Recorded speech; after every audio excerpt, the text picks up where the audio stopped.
Bonjour tout le monde, bienvenue à The Long and Winding Answer. C'est notre épisode numéro 9 et aujourd'hui, on reçoit mon ami Éric Letarte. Éric, salut. Tu, Bonjour. euh, tu te présentes comme un designer organisationnel. Alors, j'ai envie de te poser la grande question. De que c'est? Écoute, merci pour la question. C'est une question qu'on va entendre encore de plus en plus, je pense. En fait, première chose, le design organisationnel s'intéresse à comment les entreprises, les projets, les organisations fonctionnent en tant que système pour essayer de soit dénouer des tensions dans les organisations ou trouver des opportunités qui apparaîtraient pas si on conserve notre bonne vieille pensée en silo. Euh, Mhm, c'est une discipline qui existe plus en Europe, je dirais. On commence à le voir un peu ici. Le terme design organisationnel était un peu attaché à la notion de faire le design d'une hiérarchie, donc au niveau peut-être plus ressources humaines. Enfin, au Québec, c'est comme ça qu'on l'entendait, mais en Europe, design organisationnel, on est vraiment sur aborder les organisations comme des systèmes complexes et non comme une suite de silos ou juste une bonne vieille business. Parce que dans un système, il n'y a pas que les composantes internes, il y a aussi tout ce qui tourne autour, c'est-à-dire fournisseurs, partenaires, clients, name it. exactement. Mais Euh, là, je vais te poser une question ouais. bien naïve. T'es en train de me dire que le design, c'est pas juste des logos puis des images? Ouais, ça c'est de l'autre biais qu'on a beaucoup encore au Québec, c'est de penser que le design en tant que discipline, c'est uniquement faire du beau. C'est-à-dire choisir justement, comme tu dis, la couleur du logo, les coins ronds sur les boutons. À la limite, on Mhm, va parler de design d'intérieur pour dire, oh, mon intérieur va être plus joli. Mais le joli, c'est juste un outil qu'on a pour atteindre un objectif. Et un médecin qui crée un protocole de soins, un comptable qui fait une stratégie annuelle pour régler des enjeux pour une entreprise, par exemple, c'est du design. Ils sont en train de mhm, concevoir quelque mhm. chose. Et il y a une discipline qui s'appelle le design qui sert à faire ça mieux. Exactement. On Mais revient à c'est pas enseigné de même. l'étymologie du mot qui est un dessin, hein, faire un dessin E-I-N et non pas juste Oui. I-N. Puis je pense que les gens font souvent, des gens font souvent l'adéquation maladroite entre le dessin et le design. Écoute, je pense qu'on peut dire les gens dans ce cas-ci parce que c'est plusieurs fois par semaine que je suis obligé de te l'expliquer, mais c'est normal. Je veux dire, tu sais pas ce que tu sais pas dans la vie. Mhm, Puis encore aujourd'hui, les universités au Québec enseignent le design graphique. Donc, ils enseignent le graphisme qui inclut du design. Mais mhm, quand on parle de la graisse d'une typographie ou les couleurs qui vont bien ensemble ou name it, je suis pas designer graphique, c'est du graphisme. C'est pas. On peut faire du graphisme sans faire de design. Si on cherche uniquement le beau, on fait du graphisme. On fait pas de design. mhm, Et ça, effectivement. Puis ça va prendre une génération avant qu'on comprenne. mais parle-nous de ça, justement, ta pratique avec Jean-Sébastien dans Anne Friends. Tu as un paquet d'autres collaborateurs qui gravitent autour de vous deux. Mhm. Mais vous faites quoi dans la vie? Puis à quoi ça sert surtout? Écoute, à quoi ça sert déjà? C'est, comme je disais un petit peu d'entrée de jeu, euh, ça sert à faire en sorte que euh, non, je vais le formuler autrement. Excuse-moi.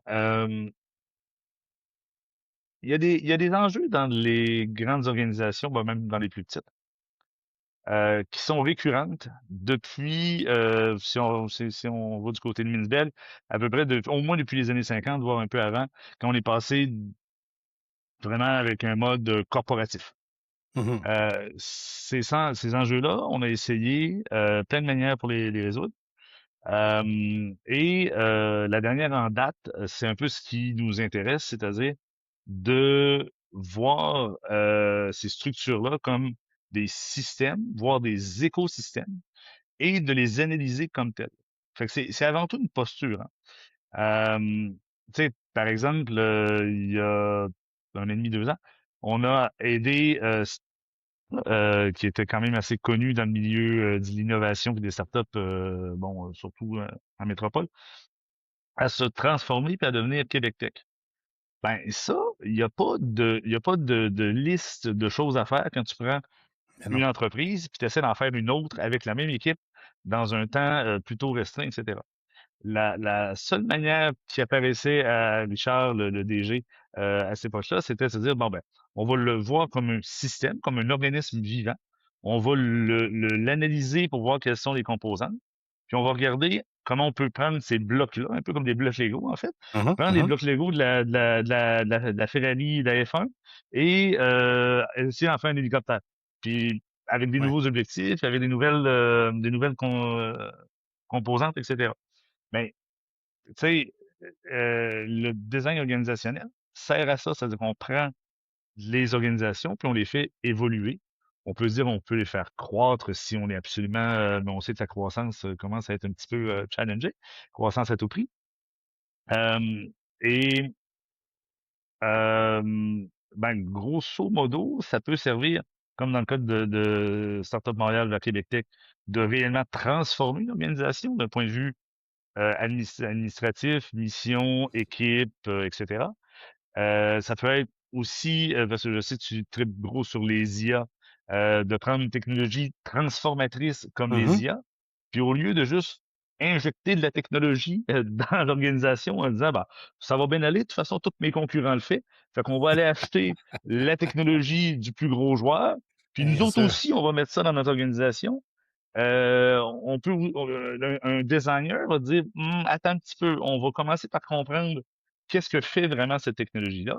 On va commencer à comprendre aussi comment ton organisation fonctionne réellement, pas juste les habitudes, pas juste les préjugés, mais réellement dans le quotidien, qu'est-ce qui se passe? Puis d'essayer de voir la meilleure manière de prendre cette technologie-là et de l'injecter pour faire le moins de gestion du changement possible. Parce qu'on se rappelle que la gestion du changement, c'est hyper important, don't get me wrong, mais c'est un plaster qu'on met sur un bobo. Le mieux, Mhm. c'est de pas se blesser en premier, tu sais. Puis moi, je dis Euh, souvent, la gestion du changement, ça commence par l'acceptation du changement, qui est un autre problème en soi. oui, ça, c'est effectivement le modèle le plus populaire qui est ProSci, avec leur truc ADCAR, si je me rappelle bien. Ouais. Effectivement, l'awareness est la première étape. Mais tu sais, si la technologie, ça peut être n'importe quel texte, c'est pas obligé d'être que de l'IA. On a vécu les mêmes choses avec les objets connectés, avec le e-commerce dans le temps, avec les plateformes internes type CRM, ERP aussi Avec début le des années 2000. web. Dans les années 90, période que tu as très bien connue, effectivement. Mm. Mais c'est si au lieu de garrocher de la tech, comme malheureusement beaucoup de décideurs font pour être dans le mot, le fameux faux mot, tu sais, fou qu'on met de la tech, on prenait un pas de recul pour se dire, tu sais, un petit peu, est-ce que est-ce qu'on doit injecter 100% de la tech ou si avec 60% de la tech, on va avoir un meilleur résultat? Est-ce que, au lieu de le faire comme tous les concurrents le font, on va faire un chatbot. On peut pas avoir une Ah, utilisation plus intelligente, plus stratégique de la tech. Euh, Qu'est-ce qui fait qu'une organisation qui va recevoir cette technologie-là qu'est-ce que cette organisation-là a d'unique? Ben, les choses qu'elle a d'unique, c'est peut-être ça qu'on veut augmenter plutôt que simplement économiser avec les technologies. Il y a beaucoup de possibilités. Le design est très stratégique dans son approche. Puis ça, ben, je pense que ça s'en vient. Je sais qu'il y a des enseignants, notamment à l'Université Laval en design, qui veulent aller vers cette vision du design-là.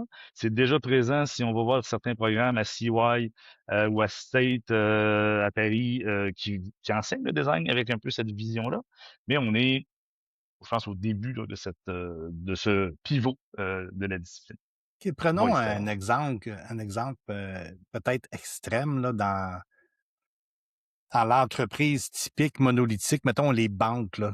Une banque, c'est une banque, c'est une banque. Mhm, Là. Comment mhm. une banque peut innover? Revolut. Pardon, La Revolut? réponse est simple. Revolut. OK. Je sais pas si tu connais. Non. OK. C'est la première et la plus grande banque virtuelle en France, je suis certain. En Europe, c'est peut-être la OK, deuxième. c'est le nom d'une banque, excuse-moi, C'est le nom d'une banque. Oui, ça je s'appelle cherchais un jeu Revolut. de mots. OK, je cherchais un jeu de Non, non, mots. non, non. C'est juste que ça sonnait bien, mettons. Ouais, ouais. Euh, ben, quand ils ont créé Revolut, puis ça fait déjà plus qu'une dizaine d'années, là, euh, ils ont failli arriver au Canada d'ailleurs, mais ils se font Mmh. bloquer par non, non, il n'y a pas d'oligarchie. Euh, euh, c'est simple, ils sont partis en se posant la question, tout commence par une bonne question.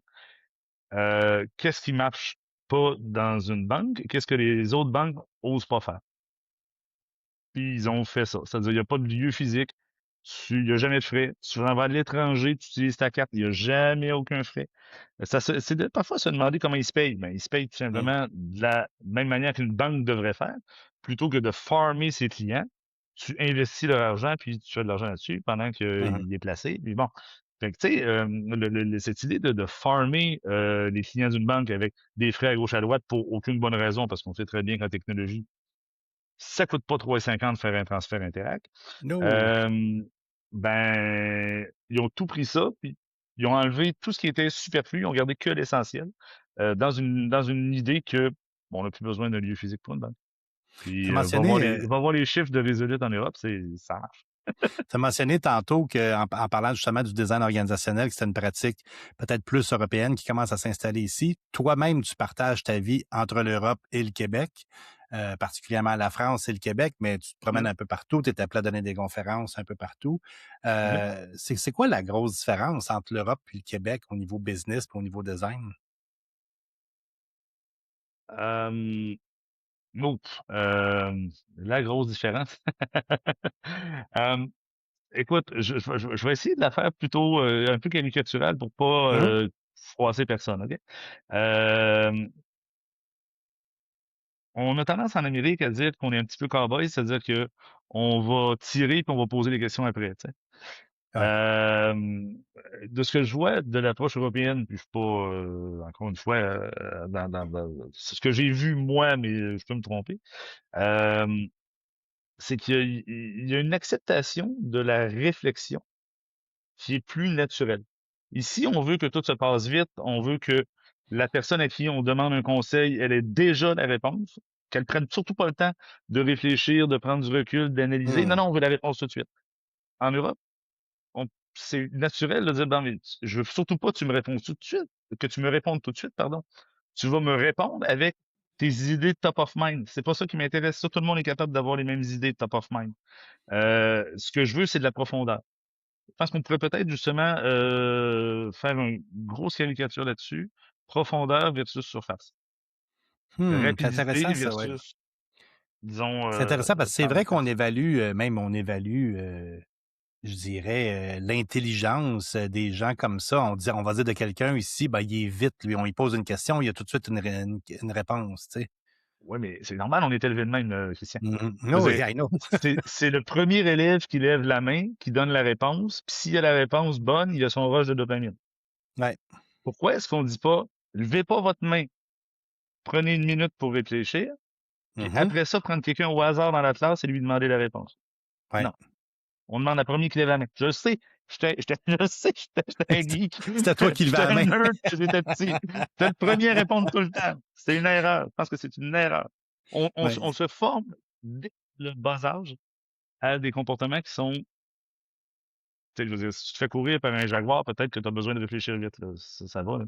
Mais tu sais, dans nos environnements corporatifs, dans nos environnements professionnels, secteur tertiaire, je pense qu'on devrait mettre de l'avant le fait de prendre le temps de réfléchir avant de répondre.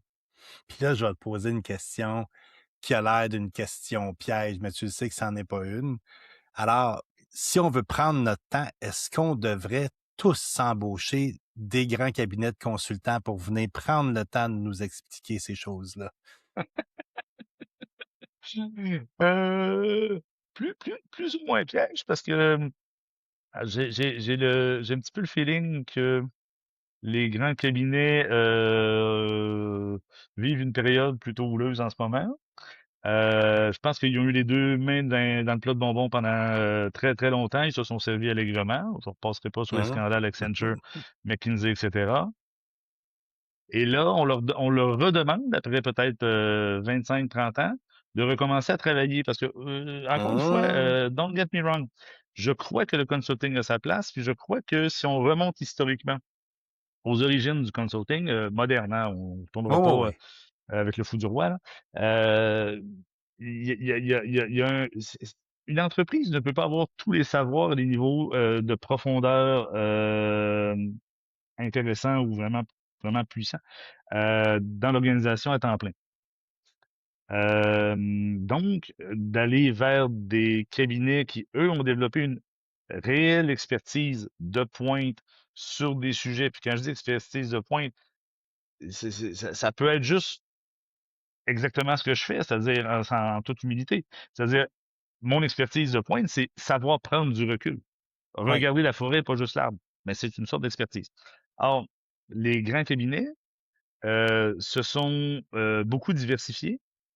Ils ont voulu, je crois, puis il y a des beaux articles sur HBR là-dessus, essayer au lieu il y avait 4 grands types de consulting, si on monte peut-être Mhm. il y a 40 ans. Euh, et tout ça s'est mélangé. Internet, évidemment, a flouté un peu les zones franches, etc. Ben là, on se rend compte que pourquoi est-ce que j'appellerais des gens qui sont moyens dans un truc quand j'ai peut-être la chance d'aller vers des artisans qui ont une réelle expertise, qui ont moins de gros branding par contre. Mhm. Ils n'ont pas le gros branding du Big Four. Mais puis on voit aussi beaucoup de professionnels sortir de ces cabinets-là, même s'ils sont très bien payés, bon, avec les rythmes de vie que ça sous-entend, mais pour partir des pratiques privées ou faire des petits cabinets, c'est ce que Jean-Sébastien et moi on a fait. Mhm. Tu sais, Jean-Sébastien, c'est un ex-McKinsey US, hein. Donc, mais il retournerait pas parce que, ben, tu sais, c'est des beaux projets, mais on serait très bien capable de faire les mêmes projets avec Mais notre écosystème, avec nos, le- nos, nos nos collègues. mon expérience avec les grands cabinets, ce que Ouais, ben, j'ai toi aussi, vu, t'en as tâté, hein. oui, c'est ça, ce que j'ai vu, c'est d'abord deux choses. Une méthodologie éprouvée qu'on ne trouve pas dans l'entreprise lambda moyenne. Parce que l'entreprise lambda moyenne est concentrée sur fabriquer des boulons, planer des Hum, planches de bois, ouais, inventer d'autres affaires. Donc, c'est pas des hum, spécialistes de la recherche de marché. Donc, il y a une mhm, méthodologie en place qui est très, très, très bien ficelée et hum. des outils de data. Ils ont du data sur un Ah, paquet c'est vrai. d'entreprises. C'est Mhm, ça. Ils ont fait des rapports sur toutes les industries. Ils ont accès à des bases de données de partout dans le monde qui sont extrêmement coûteuses.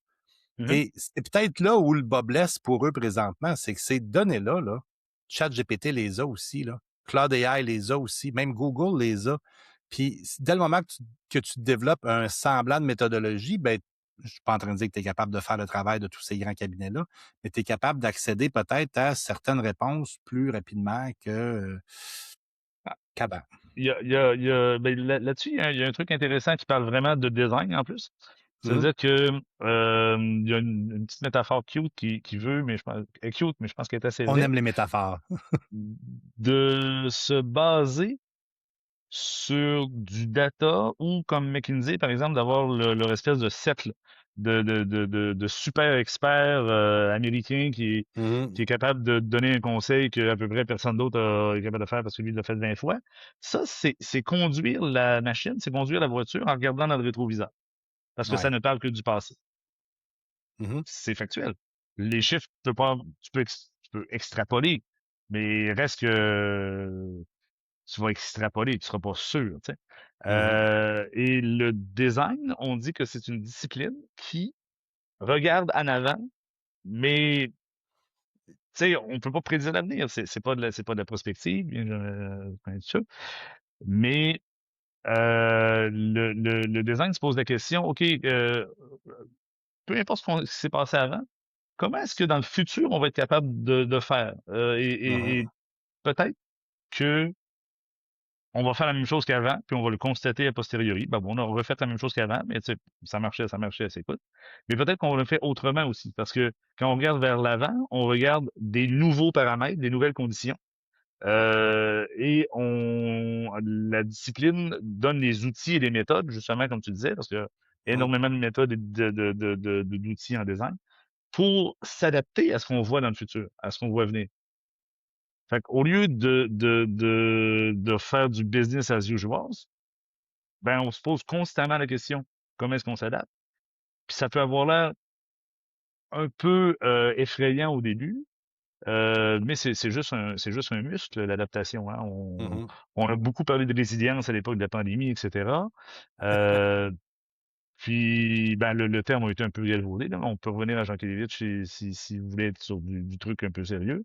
Mais c'est quand même un muscle qui se travaille. Quelqu'un qui a fait preuve de résilience dans le passé va être plus apte à faire preuve de résilience dans le futur. Mhm.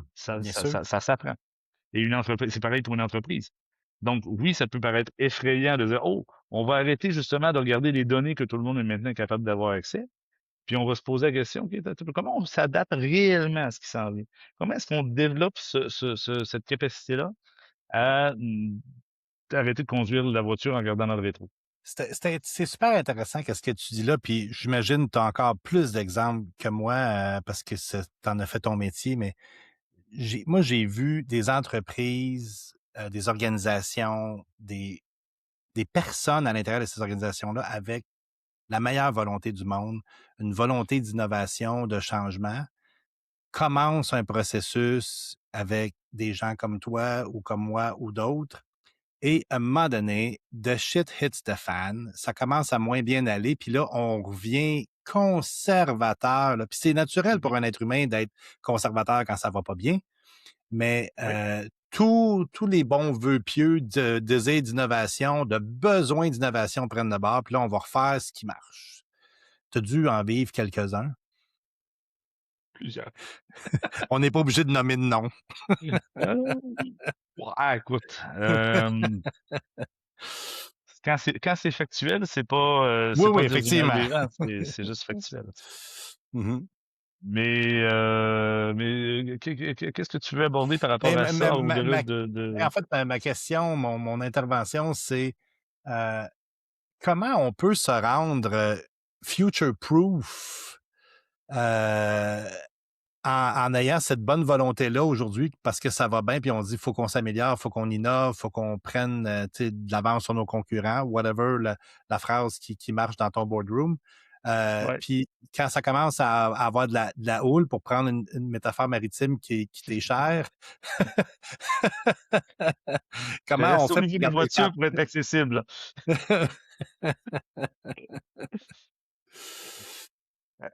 Écoute, déjà, je vais reprendre une de tes phrases que tu viens Mhm. de dire. Il faut arrêter les faucons. Pas les dinosaures. Non, non, non, non. Faut arrêter les faucons. Faut arrêter déjà de dire il y a des certitudes et on a ça semble logique de faire ça comme ça, ou on a toujours fait ça comme ça, ou mon concurrent fait ça comme ça, donc faut qu'on fasse comme ça. Ce Mhm. faucon-là, on l'enlève. Euh, je pense que le plus difficile, au-delà il y aurait plein de petits facteurs qu'on pourrait analyser. Puis, tu sais, l'idée, c'est pas de taper sur les gens parce que c'est pas facile quand on a les deux mains dans le cambouis, Mhm. de prendre du recul et de se Non. dire ouais, ok, bon, tu sais, c'est pas facile, puis on n'est pas formé à ça non plus, hein, en Mhm. passant. Euh, donc, le petit bout qu'on a, je me demande si c'est pas Edgar Morin qui disait, on a vendu notre capacité à naviguer dans l'incertitude aux marchands de certitude. Mhm.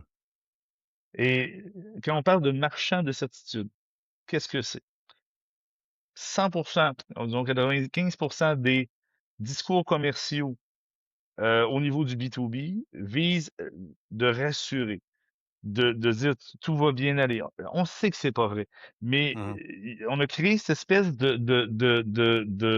cocon de certitude. Puis, on dirait que on a oublié que tout ça est uniquement du marketing, qu'on est quand même sur une roche qui navigue dans le vide, puis que notre notion de certitude, ben, on, on l'a vu dans les dernières années, puis encore dans, les dernières, dans les dernières 2 semaines. Oui. Je me demande d'où ça vient, ça, cette bienveillance mal placée là, de vouloir dire ça va bien aller, puis tout ça. Puis on le voit aussi même, c'est un gros sujet de débat, la bienveillance des intelligences artificielles ou des algorithmes Mhm. qui, Aussi, ouais. qui sont, en anglais on dit sycophantes, là, tu sais, qui vont te dire que t'es bon, que t'es beau, que t'as une super bonne idée. Puis ça, tu sais, quand tu as un peu de pensée critique, puis que tu comprends que l'outil est programmé pour faire ça, c'est une chose, mais il y a beaucoup de gens, on le voit, là, qui prennent Mhm. whatever ce que ChatGPT va te donner, copie-colle, mets ça sur LinkedIn, mets ça sur Facebook, fais faire une vidéo euh, par Ouais. l'IA avec ça, puis ça a l'air bon, ça a l'air vrai. C'est un peu comme quelqu'un qui a un accent français qui dit quelque chose, ça a l'air plus intelligent, tu sais, mais c'est juste un accent. C'est allô les amis français, on vous Ah, aime. ah, on les adore. Le problème, c'est que les Québécois pensent que parce qu'ils parlent un français plus, je dirais, un Différent. petit peu plus disons qu'ils ont deux, trois synonymes de plus par Oui, item, là, oui, quand c'est même, faut ça. lui donner ça.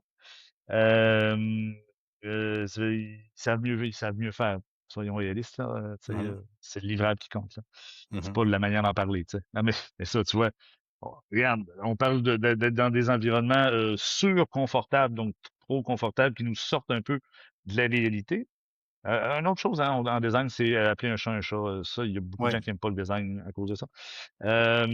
Mais ces environnements surconfortables, je voyais encore la semaine passée, je savais sur LinkedIn, whatever, euh, un conseil à un jeune, pas un jeune poète, mais un jeune professionnel. Euh, Ma tête est allée là aussi, lettre à un ouais, jeune hein, poète ok. de. Euh, qui disait, tu sais, t'es mieux d'apprendre à bien parler d'un petit livrable que de peu parler de beaucoup de livrables. Mhm, Hey, wow, un peu là, on peut. Je sais que d'un point de vue complètement machiavélique ou machiavélien plutôt, ok, ça fonctionne comme approche, là. Mais je peux te garantir qu'en tant que patron, si une future recrue me sort ça, c'est sûr que je l'embauche pas. mhm, Mais on est en train de diriger la bullshit en principe. Vaut mieux beaucoup parler d'un petit livrable que de peu parler de beaucoup de livrables. Puis ça mhm. marche. Fait qu'on est dans un monde de com. J'ai eu une collègue qui m'a dit plusieurs années, au début, je m'étais fâché. Puis finalement, je suis obligé de dire non, mais c'est fâchant, mais elle avait sa raison somehow. Perception is reality. On est Ouais. dans un écosystème corporatif où la perception fait foi de réalité. Et on va pas gratter plus loin. On fouille pas. Non. Si j'ai cette perception-là, c'est que c'est bon. Euh, mais d'un autre côté, encore une fois, c'est c'est- c'est- c'est un contexte systémique. C'est-à-dire, tu as fait des études littéraires comme moi, donc Mhm. on a peut-être un peu plus gratté là-dessus. Mais sinon, l'ingénieur moyen, le comptable moyen, la manager moyenne, quand est-ce qu'elle a eu dans ses études une formation à la pensée critique? Ouf! Jamais. Non, Philo 1 quand effectivement. t'es chanceux. Philo Ou 1 qu'on quand réussit t'es un bon prof. chanceux, dépendamment de ton cégep. Et Exact. du chargé de cours que Exact. tu as eu, qui remplace le professeur qui est en congé de maladie. À ce Euh, sujet, d'ailleurs, si je peux me permettre, je ne sais pas si tu l'as lu, mais c'est sûr, j'en ai déjà parlé. Lire L'inéducation de Joël Tremblay. non, j'ai C'est pas une, vu ça. Non. c'est une philosophe spécialiste en éducation qui a fait sa maîtrise sur les enjeux de la pensée critique dans l'éducation au Québec. Hey, là, on jase, là. Oui, bah, tu sais bien que je fais des détours. Non, non, mais on jase, là. On change ça comment si on veut partir de l'école primaire, mettons, là? Cette absence de pensée critique-là, là, on part ça de où, là? Moi, j'ai une couple d'idées, là, mais j'aimerais ça t'entendre avant de dire les miennes. En fait, je vais Je en pensais dire, pas. je vais en Vas-y. dire deux pour commencer. Moi, je pense que Hans Rosling, le défunt Hans Rosling, qui a fait Factfulness puis le Mind Gap, là, sur Ok. comment le monde va tellement mieux aujourd'hui qu'il y a Mhm. 5 ans, 10 ans, 50 ans, 100 ans. Là, on parle Mhm. même pas de 1000 ans. Et que les données de partout dans le monde le prouvent. Mhm. Et que tout le monde a tort. Si tu poses la question à n'importe qui, est-ce que les filles sont plus éduquées aujourd'hui que les hommes? Ils vont dire, ben non, mais on est rendu on par. La pauvreté est pas éradiquée, mais elle est bien, bien moins qu'avant. Puis la Dans deuxième ce chose même. obligatoire, Vas-y. je vais juste finir mes deux points. Là. Donc ça, il faut Oh, que ce vas-y. soit lecture obligatoire Mhm. au secondaire. Puis l'autre chose qu'il faut savoir faire, c'est jouer à civilisation puis comprendre comment ça marche le monde. C'est tout. Mais je te laisse aller. Écoute, ça fait une éternité que j'ai pas joué à Civilisation. Mais D'après moi, t'as c'est déjà encore en joué. 2D. Oh oui, mais d'après moi, c'est encore en 2D, là. Non, non, mais en tout cas. Oui, ben, juste, tu parlais Comment on change de ça? ton, ouais, mais de ton auteur, dans le même ordre d'idée, Oui. pour ceux qui préfèrent lire en français, il y a un petit essai de Michel Serres, Feu Oui. Michel Serres, Hum. C'était mieux avant, où Oui, oui, ça je l'ai eu. il commence tout de suite à dire en disant, ça tombe bien, moi, avant, j'y étais. Je suis tellement vieux que avant j'y étais. Quel homme. Ouais, ouais. Non, mais écoute, je suis pas un spécialiste en éducation, hein.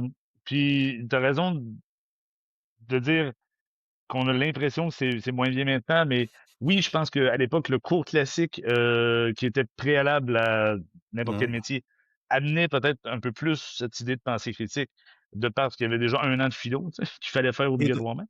de Euh, rhétorique? voilà. Par contre, il faut comprendre qu'il y avait beaucoup moins de gens éduqués qui faisaient, il y avait beaucoup moins de gens qui faisaient le cours classique que maintenant, Voilà, au moins, il y en a qui font voilà, le secondaire 5. effectivement. Fait que, C'est tu ça. sais, vaut mieux ce qu'on a, là. Ça, il y a pas de souci là-dessus. Après, écoute, non, je pense que Madame Tremblay, dans son essai, qui est quand même bien travaillé, propose des solutions qui vont être plus réalistes que les miennes ou même que les nôtres. Hum. Mais forcément que ça passe par une réelle volonté politique de mettre l'éducation de l'avant. Tu sais, ça peut paraître facile à dire, mais moi, j'ai des amis qui sont plus sensibles à ces sujets-là, qui ont les moyens de fournir des cours privés Oui. avec sur différentes disciplines qui sont pas forcément la gymnastique ou le judo. Mais tu sais, t'imagines un peu le genre de mindset familial de dire, oh, oui, samedi matin, tu vas pas faire de judo, tu vas aller faire de la rhétorique ou de l'histoire ou avec un prof qui a été choisi, qui a une Mhm. notoriété, qui a écrit des essais, des choses comme ça. Ah, c'est pas la réalité, malheureusement, dans laquelle on s'inscrit pour une majorité. Mais, tu sais, euh, déjà, si, puis là, ça va être mon petit côté peut-être un peu plus éditorial, mais si on commençait au Québec à réhabiliter l'intellectuel en tant que Au moins figure le abstraite, passeur, ouais, c'est ça. Oui. ouais, ça serait déjà pas mal. Je sais pas si c'est parce que je viens d'un milieu ouvrier, mais moi j'ai plus entendu souvent dans ma vie ces hosties de pelleteux de nuages-là que oh, ce concept est intéressant, C'est, j'y pense et je te reviens. Tu vois, tu c'est soulèves un bon point. Tu l'as peut-être eu dans ton bac, mais je me souviens pas laquelle. C'est une pièce de théâtre de Marcel Dubé où il y a une altercation entre un homme et sa femme. La femme, donc la mère d'une enfant, dit ta fille, c'est une traînée, ta fille, c'est une va-nu-pied, ta fille, c'est une prostituée, puis c'est une intellectuelle, puis il dit wow, traite pas ma fille d'intellectuelle. Ça en dit magnifique, beaucoup. Ça, oui, c'est magnifique. Ben, magnifique. non, mais plus récemment, le livre un peu autobiographique de Jean-Philippe Claude, Mhm. euh, où il explique le clash que ça a été dans sa famille. Oui, exactement. Euh, clash qui Puis, s'est confirmé en cours, d'ailleurs, ça c'est complètement surréaliste. Tu sais que ses parents son père l'a poursuivi parce qu'il était pas non, content de ce ouais. qu'il disait de lui dans le livre. Ah Il dit, mon j'ai Dieu. rien inventé. En tout cas, Non, mais c'est ça. Je pense que tu as raison de la réhabilitation de l'intellectuel. Puis là, après ça, l'intellectuel, il peut être de centre, de droite, de gauche, Yeah, whatever, fuck. il faut qu'on en parle. Ça, c'est peut-être une des différences qu'on a avec la France. Je vais te laisser plus te parler là-dessus que moi parce que j'ai pas cette expérience-là française, mais je l'ai vue comme, comme témoin. L'art et la culture du débat en France, en Europe en général, par rapport à ici, l'absence de débat, cette volonté de non-confrontation qui fait peut-être en sorte que il y a une norme qui s'installe plus facilement là, ici. Ouais, écoute, ça, c'est des très grands sujets qui demanderaient beaucoup de gens autour de la table si on voulait aller vraiment loin là-dedans. Euh, Parce que faut pas penser non plus que tous les Français sont comme ci et tous les Québécois sont Non, comme non, ça. bien Tu sais, sûr. c'est bon. Oui, oui. Mais puis tu sais, l'acceptation de la confrontation, je pense que c'est intéressant quand c'est bien fait, mais si c'est fait que pour gueuler, ça sert à rien non plus, tu sais. Effectivement. Puis ça, ben on revient forcément à l'éducation. Puis tu sais, j'ai un peu l'impression que tu sais, le Québec s'est construit en fonction de son histoire puis des caractéristiques qui nous ont fait quand même Forcément. survivre jusqu'à maintenant. Donc ça va Mhm. pas trop mal, tu sais. Euh, Après, je pense on a peut-être tendance à mélanger le chrome sur les outils avec l'artisan qui les manie, tu vois? Oui. Il y a des sociétés où il y a beaucoup de chrome sur les outils, mais on les manie pas mieux que d'autres personnes qui ont des outils plus rouillés. Mais si on sort encore une fois de la surface, puis on commence à aller en profondeur, on se rend compte, ah ben finalement, c'était peut-être Mm. joli, joli sur le dessus, tu sais, on reviendra pas avec la Bible et les sépulcres blanchis, mais c'est je dis, perception is reality. Tout C'est, à fait. ça m'a vraiment fâché quand elle m'a dit ça, mais mon ancienne collègue. Mais comment on fait pour sortir de perception is reality? Est-ce qu'on a l'énergie pour aller gratter un petit peu? C'est pas toujours faire de la grande profondeur, puis tu sais, pas tous les fois, là. Non, non, c'est Pas ça. quand c'est pas nécessaire, tu sais. Tu Mais parles de perception is reality.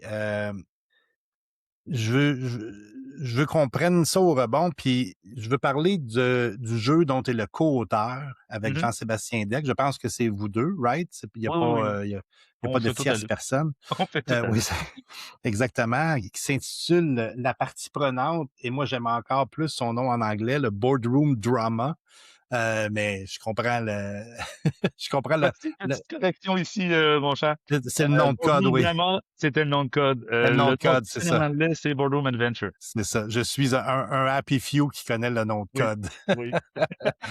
Mais la partie prenante qui met justement en scène, mais j'aimerais ça que tu parles du jeu d'abord, puis ça sert à Mhm. quoi. Puis après ça, ben on fera un petit riff sur comment ça marche dans une business et avec l'extension IA que vous venez de sortir aussi du même jeu. Mais je te laisse parler de la partie prenante. Écoute, excellent segue parce on parlait justement de l'énergie que ça demande d'aller un petit peu plus au fond des choses et C'est comme si c'était mon de, métier de faire ça. voilà, bravo. Faut le reconnaître quand on le voit. Ben justement, on constatait avec Jean-Sébastien que un des principaux freins qui nuisait au design organisationnel quand on arrivait avec Mhm. nos approches, etc., dans les organisations, c'était justement cette espèce de «Ah, mon Dieu, ça a l'air compliqué». Euh, donc, ben, on s'est dit, tout le monde aime jouer. On sait que d'un point de vue cognitif, le jeu pour l'apprentissage, ben, on est tous passés par là en étant petits, hein? Nous sommes Euh, des primates. et voilà. Donc, on a pris un framework qu'on utilise beaucoup en design organisationnel qui s'appelle Edgy, et on l'a transformé en jeu pour le rendre accessible à absolument n'importe qui sans avoir aucun besoin de théorie. Puis là, On parle un petit peu découvre de la théorie, Edgy là. pour ceux qui connaissent pas. C'est quoi? C'est un ensemble, c'est un langage finalement. C'est un langage qui permet de faire des ponts entre les expertises. C'est-à-dire que si j'ai à intervenir dans une organisation où j'ai des IT, du légal, du marketing, puis du stratégique, ben en général, il va soit avoir une incompréhension totale parce que chacun parle son Mhm. langage, ce qui est tout à fait normal en passant, mais ou encore le plus haut sur le dans la hiérarchie, là, le fameux HIPO qu'on appelle le Oui. Highest Paid Person Opinion. C'est son langage qui va primer. Puis cette personne-là venant de cette expertise-là va être forcément mis un peu, elle va avoir une longueur d'avance parce qu'elle va maîtriser le langage que les autres vont devoir absorber et essayer de comprendre pour Mhm. pouvoir collaborer. Euh, et souvent, c'est le langage des IT qui prime. Donc, si les gens du marketing ne savent pas parler IT, ben, ils vont se faire tout simplement bouffer, puis leur concept ne passera pas, même si ça serait les meilleures choses pour l'entreprise. Mhm. En résumé. Donc, Edgy a été créé il y a plusieurs années, peut-être, on a commencé à travailler là-dessus il y a une quinzaine d'années à peu près. Ben, je dis on, mais parce qu'on fait partie du groupe, mais c'est Milan Gunther qui était là au début, Wolfgang, Oui, c'est que j'ai Annika rencontré. Ouais. aussi. Voilà. Euh, et l'idée, c'était créons une espèce de pierre de Rosette, une espèce de langage un peu Oh, universel j'aime ça. pour que chaque discipline puisse trouver un terrain de communication commun et construire leur projet en respectant l'expertise de chacun, mais dans un langage qui permet à tout le monde de comprendre et d'avoir la même capacité d'interaction. Ça, c'est le bout théorique, on n'en parle même pas dans le jeu. Euh, Parce que ben déjà, faut le comprendre, faut l'intégrer. C'est pas très, très compliqué parce que ça a une volonté de simplicité. Mais quand même, tu sais, c'est comme n'importe quelle méthode, en fait. On parlait tout à l'heure des grands cabinets de consulting qui ont beaucoup de méthodes, etc. Mhm. Ben, ils arrivent quand même avec leurs méthodes. Et si je me rappelle, par exemple, à l'époque, c'est CGI ou DMR qui avait créé Macroscope pour faire les Oh. grands chantiers informatiques du Québec. Tu as dû voir ça aussi. Ben, pour être capable de faire un projet avec cette entreprise-là, il fallait que tes équipes en interne comprennent Macroscope. Fait que, déjà, il fallait absorber la complexité de l'autre pour Mhm. être capable de travailler avec l'autre. C'est comme, mais, ben, évidemment, c'est hyper payant pour les producteurs de ces langages complexes. Bien Bon. sûr. Mais je pense que dans notre vision moderne et un petit peu plus inclusive, on va essayer de faire mieux. Donc, pour pas justement imposer à nos collaborateurs le langage avec lequel on travaille en design d'organisation, donc là, on en a fait un jeu qui les amène à travers des mises en situation. C'est une espèce de, c'est un hybride entre un jeu de cartes et un jeu de rôle. Ouais. Donc, il y a une part de hasard, mais il y a une part aussi de roleplay. Je ne veux pas faire peur à personne, mais ça permet de s'immerger un peu. Donc, je sais que tu es un grand joueur de Donjons Dragons, là, toi, tu le suis, là. Mais je comprends que ça Mais fait peur à bien du monde. il y a personne qui joue un elfe, puis Gandalf fait pas partie de de la Ah, game. OK? non! Mais effectivement, dans notre réflexion, cette notion de jeu de rôle-là, on a voulu l'inclure dans la partie prenante parce que on sait que le jeu de rôle, tout comme le théâtre d'ailleurs, wink wink à Mathieu Roy, euh, qui nous transpose dans l'esprit d'un autre et qui nous oblige un peu à penser différemment. Mhm. C'est un petit peu particulier au début, c'est peut être un peu inconfortable, mais de cet inconfort-là va générer une bien meilleure compréhension de ce qui se passe sur la scène ou dans notre cas Mhm. dans le jeu de théâtre. Ouais, donc c'est ça. Donc on prend des gens de toute discipline, hein, on l'a fait, mais on l'a même fait pour tester avec des jeunes retraités. Jean-Sébastien l'a fait dans des écoles secondaires avec des jeunes allant jusqu'à Mhm. 12 ans. On voulait vraiment que ce soit à ce point accessible. Et ça a marché partout. Donc, Puis je pense on qu'on... dit jeu, mais en fait, ça peut même être un prétexte à de vraies sessions de travail. On peut Hmm. se servir de cette initiation à Edgy-là pour faire une vraie session de travail. On en a fait même en test, là.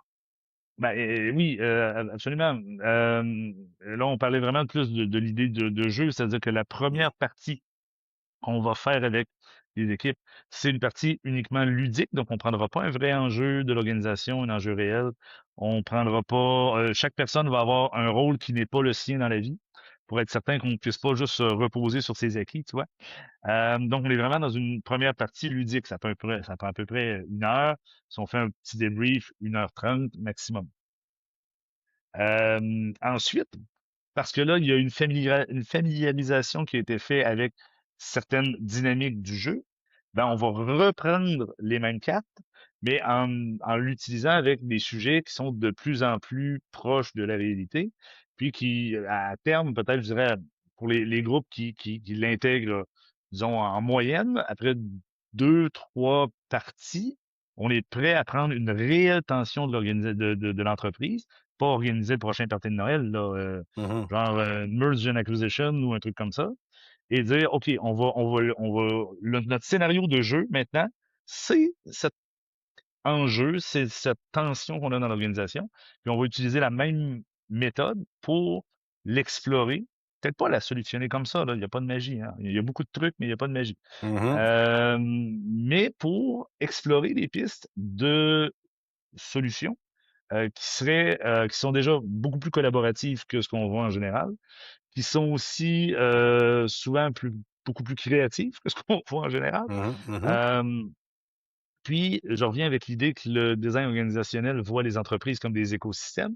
Ben, les équipes comprennent assez vite que si on travaille une solution qui va être plus proche, disons, de l'expérience client, ben, cette expérience client-là va avoir une répercussion sur le reste de l'organisation. On peut peut-être améliorer l'expérience client, mais derrière, ça va avoir des impacts sur d'autres composantes. Et il faut observer ça et planifier ça si on veut que notre solution expérience client, c'est juste un exemple, Mhm. soit pérenne et soit efficace. Pour être certain que tout le monde travaille dans le même sens. Donc, on est vraiment sur de l'alignement, de la collaboration, une collaboration qui est pas uniquement ah oui, on va travailler ensemble, ça va être chouette. Non, non, une vraie collaboration, pour reprendre la métaphore marine, comme un équipage sur un voilier, Voilà. travaille de concert pour faire avancer la machine. Voilà. C'est On pas. va parler de l'extension IA, mais juste avant, il y a une question qui me Oui. brûle les lèvres. À quand l'extension gouvernement du Québec? Parce Ben, que ça on serait est nécessaire. on est limité au nombre de cartes qui peut rentrer dans la boîte. Non, c'est une blague. Je pensais que tu allais dire à la couleur des cartes.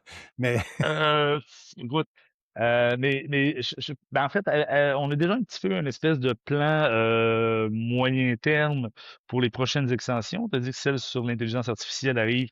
Bon, on la lance au rendez-vous numérique. Tiens, t'es le Mhm. premier à le savoir, Christian. On va lancer l'extension IA au rendez-vous numérique à Québec en avril.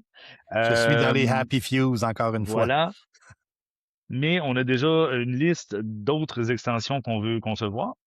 Et je pense que pour le gouvernement du Québec, ça serait plus judicieux d'aller chercher l'extension qui correspond aux enjeux qu'ils vivent en interne, plutôt que de faire un jeu pour le gouvernement au complet, pardon, qui serait probablement tellement large qu'on perdrait la connexion avec la réalité. Mhm. Puis euh, tu sais, le gouvernement du Québec a des enjeux d'expérience client. On peut très, très bien prendre un enjeu d'expérience client et le traiter avec la partie prenante. Bien sûr. D'après moi, il y a 2, 3 comités qui travaillent sur les IA pour avoir connu quelques personnes qui sont là-dessus. Ben, on pourrait très bien utiliser l'extension IA pour explorer comment l'intelligence artificielle pourrait venir en aide à certains, même pas un ministère au complet, c'est trop gros, à certains départements dans un ministère. Mhm. Tu sais, on a ça fait beaucoup partie du marketing des des grands cabinets de consulting. Oui. Ah, on va traiter le problème de manière globale. Eh, oh là Holistique. là là. Eh Holistique. oui. Non, non. Holistique, oui. Mais holistique, bouchée par bouchée. Mais oui. Tu sais, il y a combien de projets achoppent ou avortent parce qu'il manque de focus? Mhm. Ben, en design, on a ce principe-là de dire on va régler une chose pour vrai, quitte à ce qu'elle soit plus petite, puis on passe à la suivante après. Parce que un écosystème, puis on le voit notamment en écologie hein, ou en biologie.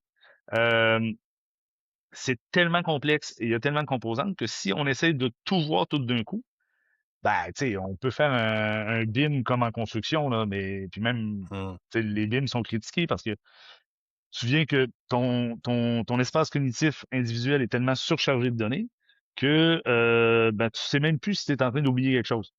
Et on vit dans un monde extrêmement complexe aujourd'hui. Mm. Je pense que tu as même utilisé la même métaphore déjà dans une conférence que tu as donnée. Moi, je l'ai utilisée à quelques reprises. Il y a personne autour de la table, ici ou même à Polytechnique, qui est capable de produire un iPhone.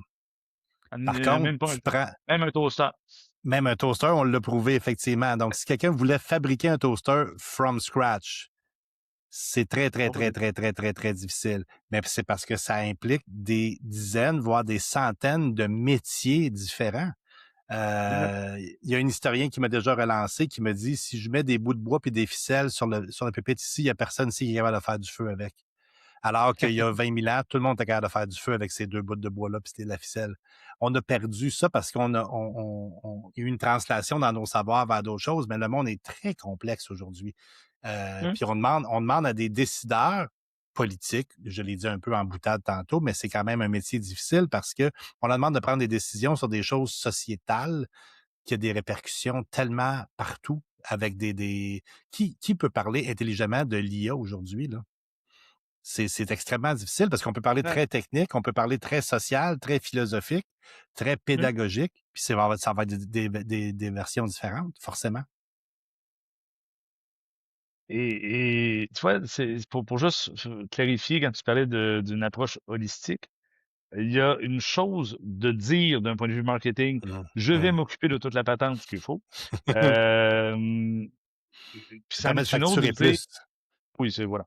Mais c'en est une autre de dire, je vais demeurer toujours conscient que je suis une goutte d'eau dans un océan. Mmh. Je ferai pas les choses dans le silo. Je sais que je m'intègre dans un écosystème, Voilà. mais je ne chercherai pas à traiter l'écosystème one shot. Tu sais, c'est deux postures assez différentes, là. Mmh. Puis bon, ben c'est sûr que c'est moins sexy d'un point de vue marketing de dire, écoute, on va focuser sur l'expérience client de tel département, de tel ministère, mais au moins on va réellement l'améliorer, plutôt que de vouloir repenser le ministère au complet. Parce qu'une grande réforme, ça paraît bien hein, devant des micros, devant les journalistes que t'aimes tant. Mais au final, ça se termine, c'est blanc, bonnet, bonnet, blanc. Ça, c'est quand on nuit pas plus à la situation que quand on l'améliore. Tu sais, Tout à fait. euh, Tu penses quoi de, tu sais, cette pensée, rampante, cette idée rampante présentement là de eschatologique, je dirais, de l'IA qui va couper les jobs de tout le monde, qui va peut-être même faire plus de mal que de bien. J'ai toujours de la misère avec ça parce que je suis à peu près certain qu'on a dit la même chose de la poterie et de la roue il y a des milliers d'années. D'ailleurs, Socrate, qui est pas le dernier des pogos pas dégelés, avait dit l'écriture allait oui, détruire le savoir humain. effectivement. Bon, il y a eu Effectivement. cruellement tard là-dessus, mais pas tout à fait non plus. C'est parce qu'on a tendance à voir ça de manière très manichéenne, hein. Oui. Transformer, oui. Pour le bien ou le pire, je sais pas. Détruire, Mmh. euh, c'est, je pense que c'est sûr que si on focus uniquement sur une période de temps très courte, on peut avoir une impression de destruction. Ouais. Mais si on zoome out un peu, si on prend du recul, ben, là, on va revenir à Michel Sarr. Tu sais, Ce qui est pas grave. non, c'est ça, mais tu sais, le bien ou le mal, sur une période de temps suffisamment longue, de toute façon, ça, on va revenir plutôt à Voltaire, hein. Oui. Tout va pour le mieux dans le meilleur des mondes, parce qu'on n'a pas d'alternative que celui-là. Euh, enfin, peut-être qu'on va un jour prouver qu'on est dans une machine et qu'on peut faire des simulations. En tout cas, je vous m'appellerai quand ça arrivera. Euh, tu sais, sachant pas qu'est-ce que ça pourrait être autrement, ça va continuer. Tu sais, admettons là, que ça finit comme dans Terminator. Là. Ben, Terminator, on voit le film. Mais il y a un Oui, après Terminator. On sait pas à quoi ça bien sûr. ressemble. Peut-être que Non, c'est mieux exactement. après, tu sais. Peut-être que c'est mieux après. Non, mais je veux dire, C'est un excellent point que tu apportes là. Puis là, je reconnais le philosophe en toi aussi, là, mais on sait pas l'après et on a toujours tendance à penser que la perte ou la destruction, là, pour aller plus loin encore, d'un monde, c'est la fin en soi. Euh, je pense que c'est Neil deGrasse Tyson qui relatait ça. Il parlait de la révolution automobile et hum, comment toute l'économie américaine, il parlait de l'économie américaine, mais je sais hein, que ça s'applique à plus large, était concentré sur le cheval. Donc, des palefreniers, des forgerons, des gens qui faisaient des fers, des gens qui s'occupaient, en tout mhm, cas, le cheval, les calèches, la construction des calèches, des roues. Et du jour au lendemain, presque, là, c'est sur 10 ans que ça s'est fait, là, ouais, l'automobile a remplacé le cheval dans un contexte urbain. Dans un contexte agricole, ça a pris un petit peu plus de temps. Euh, mais ces gens-là ne se sont pas tous ramassés au chômage. Le forgeron a juste forgé d'autres choses.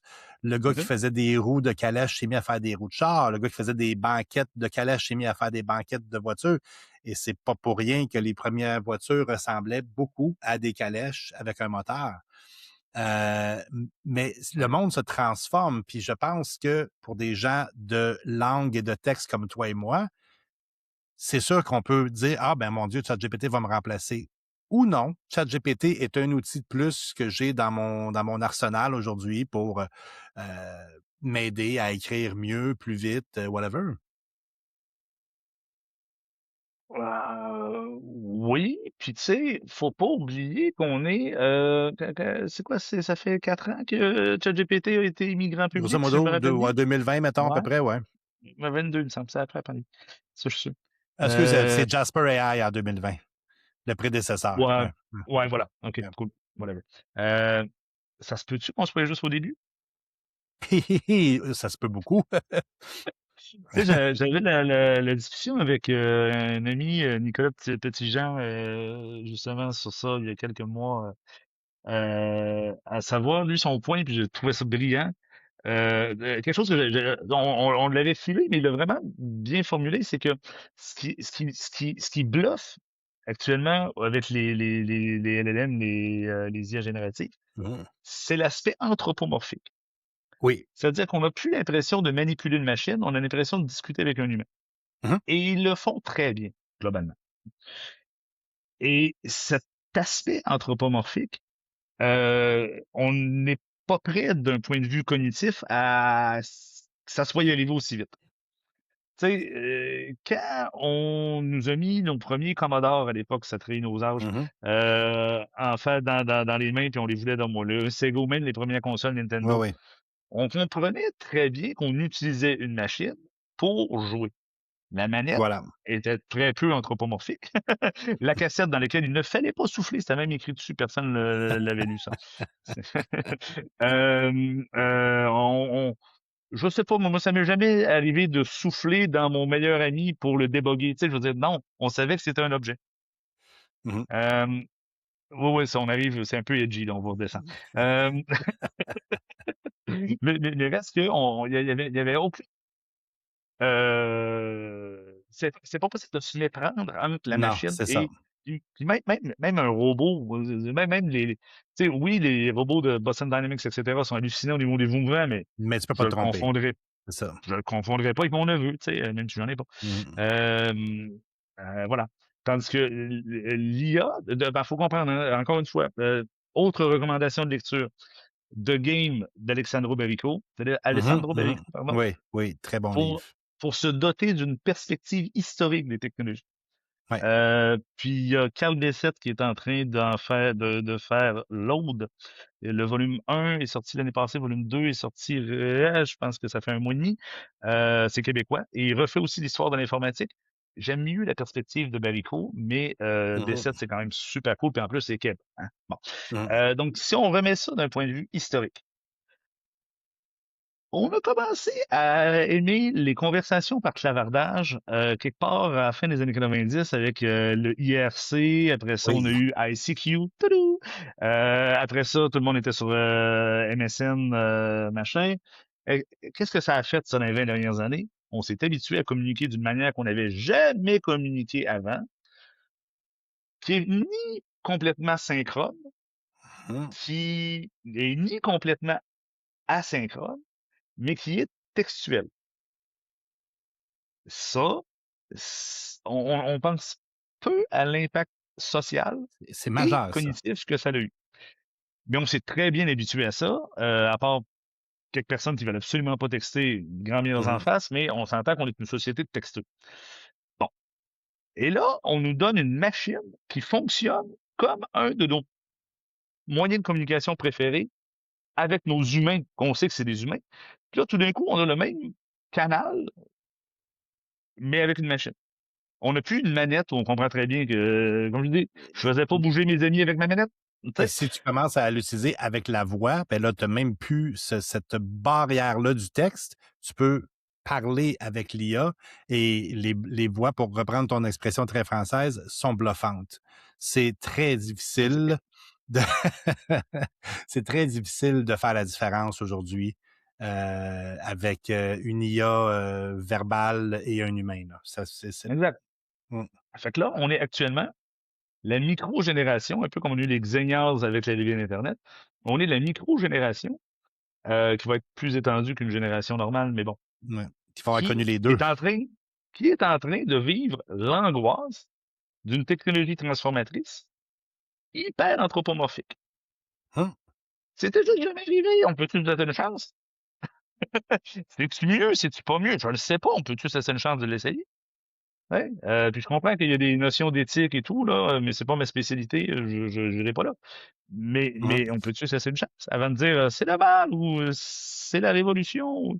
Ça va être transformateur, c'est sûr. À moins que pour X raisons, on soit pas capable de, tu sais, les pronostics au niveau de la consommation d'énergie sont assez clairs que ça ne peut pas être exponentiel mhm. avec la façon que ça fonctionne maintenant. Mais tu sais, moi, je me souviens des premiers graphismes en 3D que j'ai vu arriver sur les jeux. La petite carte graphique, là, on a déjà Mhm. sauté, là. On l'a déjà sauté. C'est intéressant ce que tu dis. Moi, je pense que c'est une révolution et je pense on a comparé la révolution IA générative. Je précise parce que IA, c'est beaucoup plus large. Il y a 72 En effet. métiers dans l'IA, là.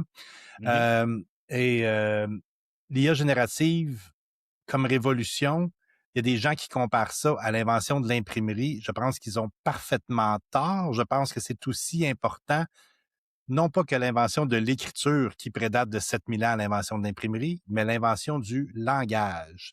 Je pense que c'est aussi important parce que ça transforme notre façon de penser, d'être capable d'interagir avec non pas une machine, mais une machine qui s'abreuve du savoir de tous. Puis ça, c'est un changement de paradigme important, je pense. Ouais, après, la bonne comparaison, je saurais probablement pas la faire. Ah, moi non plus en Euh, passant, mais je pense que c'est plus mais, que, que l'imprimerie, c'est certain. ben, en fait, ça dépend. Si on regarde à l'heure actuelle, puis comme je dis, on est juste au début de cette histoire d'IA, on sait même pas comment Ouais. l'utiliser comme faut, regarde. Bon, tu sais. Mm. C'est peut-être ça la différence, c'est que l'imprimerie, on savait un petit peu comment s'en servir dès le jour 1. Une fois qu'on a compris comment ça marchait, on savait comment s'en servir. Tu sais, c'est comme, tu presses. Puis après ça, tu couds tes feuillets, puis Mais il voilà. y avait la question de qu'est-ce qu'on imprime. Oui, oui, ça c'est sûr. Mais on savait On a que commencé par la Bible et les encyclopédistes par la suite. mais on savait que le livre servait à être lu. Tu sais, on s'est Bien pas sûr. posé la question. Bien sûr. Le but d'un livre, c'est-tu de chimer une table? Tu sais, Non, non, c'est ça. tape pas ça. Là. Tandis que je pense que les questions qu'on se pose à propos de l'IA sont très, très euh, euh, comment dire prospectives en Mhm. somehow. Parce que on se pose des questions sur une technologie qui est en train de se construire aussi en même temps et Mhm, tout, ce qui est un exercice de pensée hyper intéressant. Mais les 3 personnes, ou mettons les 12, qui ont construit la première imprimante avec Gutenberg pour l'Europe, euh, se sont peut-être posé des questions au souper. Hey, qu'est-ce qu'on va pouvoir faire avec ça, mais qu'on l'aide, tu sais, mais mhm. ça restait 12 personnes. Là, on est des centaines de milliers à essayer de voir un peu qu'est-ce que la technologie qui évolue à chaque jour. Ta, ta, ta, ta, ta, ta. C'est une drôle de situation. Non, non, Moi, effectivement, effectivement, mais les questions se posent, puis je vais refaire un saut quantique vers justement le design organisationnel. Comment mhm, on peut aborder ça, cette émergence de l'IA-là, comme tu l'as très bien dit, on ne sait pas vraiment comment s'en servir, on ne sait pas vraiment à quoi ça sert. On a quelques bons guesses, là, educated guess, mais comment une organisation aujourd'hui peut aborder ça autrement que ben, on va acheter une licence chez GPT à tout le monde, ce qui est peut-être pas la meilleure idée en passant. à qui suis-je pour aller à contrario de la majorité des grands décideurs des grandes entreprises? Euh, euh, en fait, bien que on se doute qu'avec l'IA, ça se passera pas exactement de la même manière, on sait quand même que c'est un outil technologique. Mhm, Hein? Ça reste un outil technologique. Ben, ça reste un outil, en fait. On peut même enlever technologique si on veut. Ça, on sait comment intégrer ça. Parce que on a intégré, si on rajoute dans les 40 dernières années, les premiers ordinateurs, les espèces de grosses boîtes. Après ça, ben, les S400, ces choses-là. Après ça, on a intégré autre chose. On a intégré Internet. mhm, Et il existe des méthodes d'intégration des technologies basées sur des heuristiques. C'est-à-dire qu'on est heuristique, désolé, je ne veux pas faire peur à personne. On est juste allé regarder comment est-ce qu'on le faisait le mieux dans le passé, puis on s'est dit, essayons ça dans le futur. Puis à tous les fois, on course correct un petit peu parce que les gens changent, puis mhm. que les outils changent un petit peu. Mais tu sais, la loi de Pareto, hein, si tu as juste besoin de modifier 20% de de ta méthode pour intégrer une nouvelle technologie, ben, tu viens de faire 80% d'économie, c'est quand même pas mal, tu sais. Ouais, c'est ça. Mais tu sais, quand je te dis prendre du recul depuis tantôt, apprendre à ne pas répondre rapidement tout de suite, puis de se donner le temps de penser, ben, c'est un peu ça aussi, tu sais. Euh, fait que j'irais vraiment là-dedans de pas faire un gros, euh, genre, un gros show, un gros feu d'artifice. Effectivement. Puis, Premièrement, oui, excuse, oui, je te laisse excuse. continuer. Vas-y, oui. Non, vas-y. Puis ça sera pas long. De toute façon, je Ouais, donnerai ouais. pas mes recettes à tout le monde quand même. Euh, non, mais tu sais, premièrement, ça commence jamais par l'outil. Ça commence jamais par l'outil. Commence par regarder où est-ce que tu voudrais que ça aille mieux dans ton organisation. Mhm, Les tensions que tu veux atténuer, les opportunités que tu veux saisir. Ça, d'un point de vue business, d'un point de vue stratégie d'affaires, d'un point de vue bonheur de tes employés, d'un point de vue engagement de tes clients. Où est-ce que tu veux avoir un impact? Première chose. Deuxièmement, est-ce que des intelligences artificielles me proposent une solution pour ça? Et est-ce que avant d'aller là, parce qu'il faut comprendre que comme c'est nouveau, c'est pas parfait, c'est encore un peu complexe, puis ça va le rester, etc. Est-ce qu'il y a autre chose que je peux faire avant? Tu sais, t'arrives au dernier outil en date quand tu as essayé les plus faciles. Tu sais, mhm, tout le bien monde sûr, capote ouais. sur les low-hanging fruits, là. Mhm, Ben, commençons par ça, s'il vous plaît. Puis probablement qu'il y a beaucoup de low-hanging fruits qui sont peut-être juste review les process, modification du style de management, euh, peut-être une petite peur pour un outil qu'on n'a pas encore voulu essayer, mais qui n'est pas une intelligence artificielle qu'il faut déployer avec une boîte noire et un inconnu. Tant quoi que ça se règle, ça, mhm. tranquillement. Mais, tu sais, on peut-tu commencer simple, s'il vous plaît? Puis Effectivement. de Puis voir l'intelligence artificielle comme quelque chose d'aspirationnel. Oui. Mais faut pas oublier que quelque chose d'aspirationnel peut aussi t'aspirer, hein. Fait que si tu focuses juste là-dessus, oui, reste de même pour un mardi après-midi. Euh, si tu focuses juste là-dessus, que tu es aspiré par ça, parce que tu ne vois que ça, il y a des grosses chances que tu passes à côté de choses beaucoup plus factuelles, beaucoup plus simples, qui vont peut-être avoir un impact peut-être moins shiny. Là, tu ne pas coché, oh, j'ai déployé de l'intelligence artificielle à mon entreprise. Mais peut-être que tu vas avoir réglé un vrai problème. Oui, Fait que, tu sais, effectivement. ça, c'est de la stratégie et ça, c'est du design. Y a-t-il un danger? Parce que il y a toujours des dangers, mais l'émergence du numérique en général, pas juste de l'intelligence artificielle, mais Mhm. des ordinateurs depuis les années 60, puis depuis les années 80, c'est dans les maisons, puis Ouais. je veux dire, il y a plus un CEO aujourd'hui qui n'a pas un ordinateur sur son bureau, alors que avant, ben c'était la secrétaire qui dactylographiait les choses, c'était l'aspect Ouais. mécanique des communications. Et Mhm. je ne juge pas, je pense que c'est pour le mieux qu'on a accès à ces technologies-là. Mhm. Mais le besoin, puis tu sais que moi, mon audience, principalement, il y a beaucoup de geeks, de nerds et de personnes atypiques. Oui. Ouais. Mais n'y a-t-il pas un danger parce que le monde a de plus en plus besoin de geeks et de nerds qui comprennent ces technologies-là, d'imaginer un monde pas dominé, c'est un grand mot, mais où les nerds et les geeks prennent une place disproportionnée dans la société, avec une vision peut-être très sectaire ou factuelle ou data-driven des technologies, quand il va peut-être manquer un peu de poésie ici, là. C'est une question. Ah, ben là-dessus, on geekera pas là-dessus parce que c'est pas le Mmh. sujet, mais je suis pas mal sûr qu'il y a beaucoup plus de poètes geeks que de poètes non geeks. Je pense que Oui, pour moi, le geek, Christian, c'est pas, c'est une attitude, c'est une posture plutôt, je suis d'accord. puis des skills, plutôt qu'un sujet. Mhm. Euh, donc, tu sais, ça donne que peut-être par le côté un petit peu plus introverti tu sais, quelles sont les caractéristiques sociales autour des technologies? Et regardons ça, identifions-les, puis on va peut-être comprendre certaines caractéristiques du geek tech. Mhm. Puis si on prend les mêmes caractéristiques, qu'on enlève les techs, puis on pointe notre beigne, puis on essaie de le mettre sur un autre trou, bizarre. Métaphore construite sur le en parlant, Sur c'est le pas toujours. tas. Oui, voilà.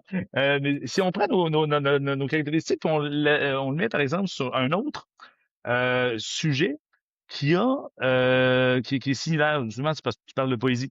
Oui, Euh, j'ai l'impression que d'un point de vue de caractéristiques, des poètes maniaques de poésie sont des geeks. J'ai connu quand même quelques artistes oui. dans mon entourage. Tu sais, quand t'es rendu à faire tes propres couleurs en mélangeant tes pigments, c'est geek, c'est un chien de temps, ça, là. Oui, oui, puis c'est pas très Euh, typique non plus. tu sais, comment ça s'appelle voyons, Hernano Lo quelque chose, le Mexico Canada, Canado-Mexicain ou Mexicain-Canadien qui, enfin, il fait beaucoup de trucs avec la tech, justement, tu sais. OK. Mais c'est un artiste, mais je veux dire, c'est parce il est vraiment geek d'art, mais avec un médium tech. C'est un geek pareil, tu sais. C'est un hacker, mais il hack d'autres choses, tu sais. Puis c'est intéressant qu'est-ce que tu dis parce que, tu sais, le en anglais, ils ont cette expression-là, tu sais, a book is a book is a book. Tu sais, tu répètes 3 fois la même chose pour dire que finalement, un livre, c'est un livre. Mais n'importe qui aujourd'hui qui sait écrire peut écrire un livre, right? Tu commences à écrire, puis quand tu as fait 200, 300 pages, puis aujourd'hui, tu peux même le publier. Euh, Mhm, ça n'en fait pas, ça ne fait pas de ce livre-là une œuvre méritante d'être lue, point, ou même par tout le monde. C'est pas parce que les outils existent pour générer de la musique, tu peux même générer des poèmes, si tu veux. Je peux te faire un recueil de poésie cet après-midi avec ChatGPT, là. Ça veut pas mhm, dire que ça va être bon. Et là, si tu rajoutes à ça la loi de Sturgeon qui dit que 99% of everything is crap, ben, je pense que ça reste vrai tout simplement, puis que les artistes qu'on connaît, on connaît pas 1% des artistes qu'il y a eu. Tu sais, quand tu dis aux gens, mhm. donne-moi des compositeurs du 19e siècle, tu vas dire Beethoven, Tchaïkovski, tu sais, Liszt, peut-être, tu sais, mais là, à un moment donné, tu vas Ouais. frapper le nez, à moins d'être un geek là-dedans, tu sais. Fait que le fait que quelqu'un puisse écrire un livre avec ChatGPT n'enlève en rien aux grands auteurs et encore plus aux gens qui ont quelque chose à dire d'intelligent, parce que je pense que 99% des livres sont peut-être pas, devraient peut-être pas être lus non plus, là. C'est pas un jugement en fait, c'est un jugement de valeur, Ah, mais non, c'est non, pas un mais jugement, je pense que c'est Chambord qui disait début 19e. J'ai l'impression que tous les nouveaux livres qui sortent ont été écrits avec les 40 livres lu la veille ou oui, un enfant de c'est même. ça. Non, mais c'est ça, mais, Tu sais, l'image est parlante, là, tu sais. Ben, Fait que c'est pas grave que ChatGPT ben, existe. c'est comme de se dire, est-ce que tous les utilisateurs de ChatGPT sont des geeks? Please don't. Non, Not. non, non, c'est ça. Tu sais, parce que justement, parce que c'est hyper facile d'accès, ça s'est commoditisé, commoditize, Ouais. euh, très très vite. J'espère que t'as pas le fils de la langue en arrière. Non, c'est Euh, pas mes amis. mais reste que c'est un point intéressant, c'est-à-dire que très rapidement, c'est arrivé partout, tout le monde l'utilise. Mais les vrais geeks d'IA, tu sais, je pense à Elias à Québec, qui est un artiste Mm. multidisciplinaire que tu as rencontré, Elias, je crois d'ailleurs, au Oui, oui, rendez-vous oui. l'année passée. Ouais. Ouais. Ben, tu sais, premièrement, il a commencé avant tout le monde. Deuxièmement, il fait avec des IA ce qu'à peu près personne d'autre fait. C'est-à-dire que l'idée d'avoir ces Bratislava Boys, qui sont un band Mm. complètement virtuel, ça fait 4 ans. Ça, c'est rendu relativement facile de faire un fake band. D'ailleurs, il est parti sur un autre projet parce que c'est comme plus intéressant. Mais si jamais, tu vois, cette idée-là de dire, bon, ben, maintenant que c'est rendu que tout le monde le fait, pas intéressant, je vais faire autre chose. Ça, c'est un geek. Hein? Ouais. Fait que, en fait, parce qu'il y a toujours eu des geeks, il y a toujours eu cette attitude ou cette posture geek. Euh, Peut-être que maintenant, on l'accueille mieux, on la voit mieux. C'est sûr aussi que de par le côté un peu innovateur, early adopters sur des outils techniques dont l'industrie a besoin, ça fait en sorte que les geeks, au lieu d'être l'inventeur bizarre dans son coin ou l'alchimiste qui fait peur au village, c'est devenu un employé. Oui, c'est ça. Ou quelqu'un même de très cool, tu sais, c'est la différence entre Steve Jobs et Steve Wozniak. Qu'il y en a un qui inventait Ouais. dans le background, puis l'autre qui était le pretty boy, avec toutes les qualités qui est nécessaires pour faire ça, qui a quand même démocratisé. Mais c'est deux sortes de geeks complètement différentes, là, tu sais. Puis je pense qu'on a besoin des deux, là. Ah, oui, mais puis tu sais, je veux pas être. C'est correct aussi de pas être geek dans la vie, là. Tu sais, Oui, oui, exactement. Non, non, ça n'a c'est pas ça. de genre. Parce que si tout le monde Mais est geek, personne l'est. ben ouais, déjà. Mais tu sais, il y a des caractéristiques, je pense d'une posture, quelque chose d'un petit peu vague, mais il y a quand même des Mm. caractéristiques de, de, de personnalité. Puis n'étant pas un expert des geeks, je te laisserai continuer là-dessus, mais même au niveau de comment le cerveau s'active devant certains problèmes, devant certaines situations. Tu sais, être geek, au fond, est-ce que ce serait pas juste à être obsédé par le problem solving Oui, je et pense que oui. peu importe le sujet sur lequel tu l'appliques. Tu sais, quand mettons, si on regarde Baudelaire, entre autres, comment, de par sa poésie, il va challenger les codes Mhm. du français académique, et même des sujets qu'on peut traiter avec la poésie, ben, le gars, il essaie de résoudre un problème, c'est-à-dire qu'il se sentait coincé dans la rectitude académique, puis il voulait aller plus loin, tu sais, euh, pareil c'est quoi cette idée de monnaie de dire, hey, gars, je vais acheter de la peinture en tube, moi, les peinturer dans le jardin, tu sais. Je veux dire, si c'était C'est pas ça. régler le problème de, je suis tanné de peinturer dans notre, dans À l'atelier, puis toutes nos l'atelier, c'est peintures se ça. ressemblent. Toutes nos peintures se Effectivement. ressemblent. Mhm. Des portraits officiels, des natures mortes, puis des paysages. Mais des paysages qui sont pas faits devant le paysage. C'est un problème, il l'a résolu. Ouais, hein. Puis là, c'est ça, Euh, tu touches à l'innovation, puis je sais que tu as été chef de l'innovation à Radio-Canada, puis on parlait tantôt des grandes boîtes, puis tout ça, mais je dis, t'as pas trop de cicatrices d'en face, donc ils t'ont pas trop magané, mais peut-être qu'ils savent où frapper pour pas que ça paraisse. Mais je dis, comment on innove dans une grande organisation comme ça, médiatique, puis euh, justement, c'est quoi les moteurs de l'innovation? Tu sais, tu parlais de Monet Euh, qui a dit on va sortir de l'atelier. En soi, c'était une innovation. Ben en fait, là, si on parle des théories d'innovation, il va falloir faire un deuxième épisode, mon cher. Euh, mais on va se concentrer un petit peu sur Semons la Radio-Canada graine, parce oui, que c'est ça. non, ben, ça serait un super bel épisode de comparer certaines théories là-dessus parce qu'il y en existe plusieurs très sérieuses. Mais pour rester ça un petit peu plus proche de Radio-Canada, de ce que j'ai vécu. La mission qui m'avait été confiée, c'était de mettre en place des paramètres, donc encore une fois, écosystème, pour que les artisans de Radio-Canada, donc les gens de terrain, puissent expérimenter des nouvelles manières de faire, au sens très très large, qu'ils soient accompagnés là-dedans pour que ça soit un petit peu plus structuré, mais aussi qu'ils aient l'espace pour le faire. Donc, pas aussi free comme que le 20% du temps de tous les employés de Google à l'époque qui a donné des beaux trucs. C'était Google, ça? 3M? Oui, ça a donné Gmail, entre autres. Exactement. Pas aussi lousse que ça, mais parce que le contexte n'était pas le même, mais pas aussi impossible comme ça pouvait l'être avant Oui. dans un organisme paragouvernemental qui est quand même très, très corporate. Fait que, tu sais, c'était un peu ça la mission. Puis, ben, avec mon équipe à l'époque, on a pris le parti d'essayer de faire le plus de projets terrain concrets possible. C'est-à-dire, tu sais, on travaillait avec les gens des archives, on travaillait avec les gens de la prod qui arrivaient en disant, hey, on voudrait ça. Ça arrive pas. On sait pas comment le faire, mais ça serait le fun d'avoir ça.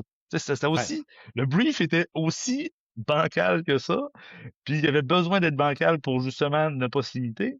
Puis, ben, nous, derrière, avec ces équipes-là, on essayait de trouver des manières de faire ça.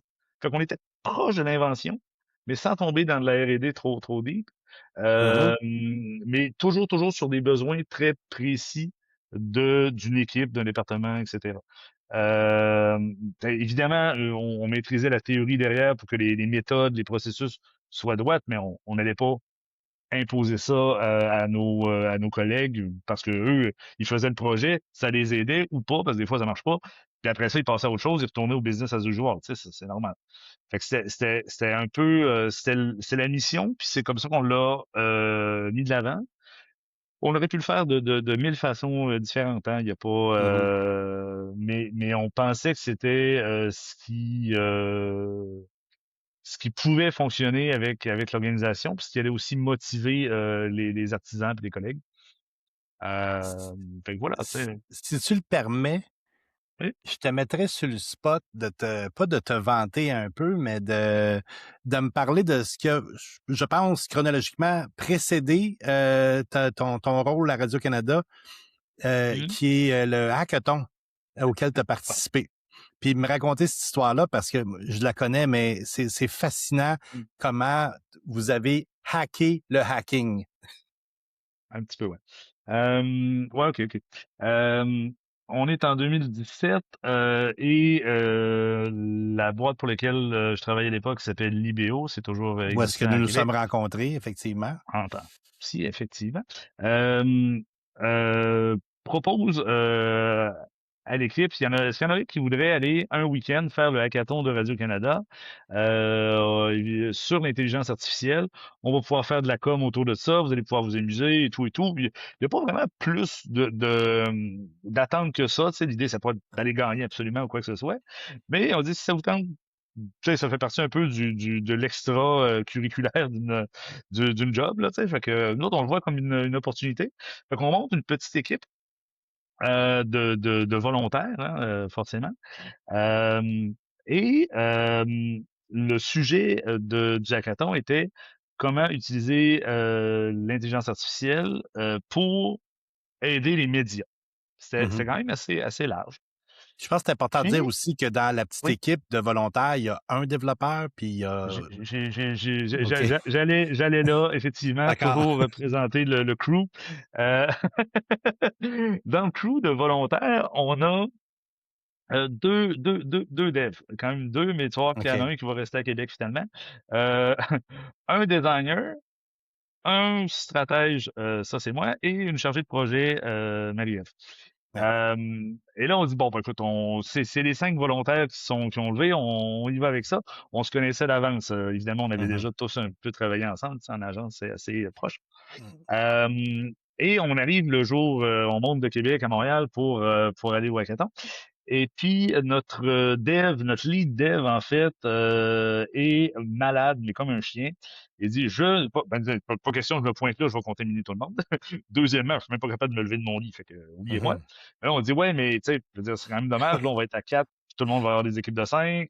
On dit, regarde, Mhm. peux-tu nous servir de juste on va t'appeler, on va te Call a proposer des friend. problèmes. C'est ça.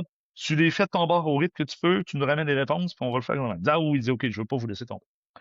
Fait qu'on arrive là, puis là, on regarde notre équipe, on regarde la situation, on regarde les autres équipes aussi. Toutes des Toutes des gens qui devs. font toutes des devs, mais de très haut niveau, là, Des équipes niveau de SWAT de doctorat, devs. Polytechnique, ETS, tout le monde est là. Et ben nous autres, on dit OK, on n'a pas ça, on a un dev et demi, mais on a un designer. Qu'est-ce qu'on fait avec ça? Une chargée de projet. Et une chargée de projet. Mais au final, ça a été hyper payant parce qu'elle, elle nous a Mhm. fait l'agenda du hackathon Eh oui. avec vous devez être rendu là à tel moment, tac, tac, Méthodologie. tac, tac. Méthodologie. Exactement. Euh, Puis on s'est dit, bon, on l'aura pas sur la qualité du code, mais c'est-tu grave? Fait qu'on commence à regarder qui va être dans le jury le dimanche après-midi, puis on se rend compte qu'il n'y a pas de dev. Il y a une personne qui avait un background un petit peu technique qui datait d'à peu près ton époque, Christian. Donc, way, Donc, way back. ou tu peux quand même. Donc, on se dit, OK, on ne sera pas tant challengé sur la qualité du code. Déjà, good news. Par contre, il y avait des gens un petit peu politiques dans le jury. C'est OK, eux autres, ils ont une autre vision. Fait que, on dit, faut que notre proposition soit euh, indémontable d'un point de vue politique ou d'un point de Mhm. vue organisationnel. Donc, on a joué l'organisation. Comment être sûr qu'on soit indémontable sur l'organisation? Ben, c'est là qu'en fouillant, donc la première phase, la première nuit, en fait, ça a été de la recherche. Et on a trouvé que Radio-Canada est fondé sur une loi qui impose à l'organisation, aux médias, de traiter l'information d'une certaine manière. Ouais. Certains pourraient dire que ça date un petit peu, mais reste qu'il y a quand même des critères très, très précis. On s'est dit, tiens, des critères très, très précis, on peut montrer ça à un algorithme.